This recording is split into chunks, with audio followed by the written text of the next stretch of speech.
Coverage देण्याचा प्रयत्न आपल्या माध्यमातून होतोय, याबद्दल आमचा आभारच आहे, तुमचा आभारच आहे। शेतकऱ्यांच्या न्याय आणि हक्कांना 6 ते 8 हजार आणि कापसाला किमान 8 ते 10 हजार ही आमची मागणी आहे। त्याचप्रमाणे यवतमाळ डिस्ट्रिक्ट हा महाराष्ट्रातला असा एक या उत्पादनासाठी शेतकऱ्याचा खूप मोठा रोल आहे, म्हणून या शेतकऱ्याच्या मालाला एक रास्त भाव भेटावा ही आमची एक साधी आणि माफक मागणी आहे।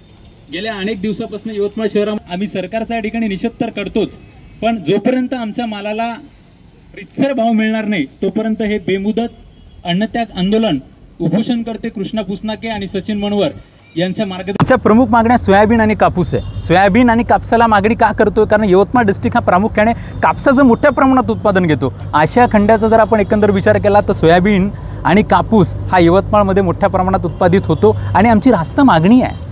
सोयाबीनला किमान 6 ते 8 आणि कापसाला किमान 8 ते 10 हजार क्विंटल मागे भाव भेटावा आणि जोपर्यंत हा भाव भेटणार नाही, आम्हाला आमच्या हक्काचा पीक विमा भेटणार नाही, आम्हाला आमच्या हक्काची कर्जमाफी होणार नाही, तोपर्यंत आझाद मैदान येथे सुरू केलेलं बेमुदत अन्नत्याग आंदोलन कृष्णाभाऊ पुसनाके आणि सचिन मनवर यांच्या माध्यमातून मार्गदर्शनाखाली या ठिकाणी चालू राहील। आमच्या जीवितवाला जर काही झाले तर याची पूर्ण जबाबदारी शासन प्रशासनाची, या जिल्ह्यातील या विधानसभा प्रक्षेत्रातील स्थानिक आमदाराची आणि पालकमंत्र्याची राहील।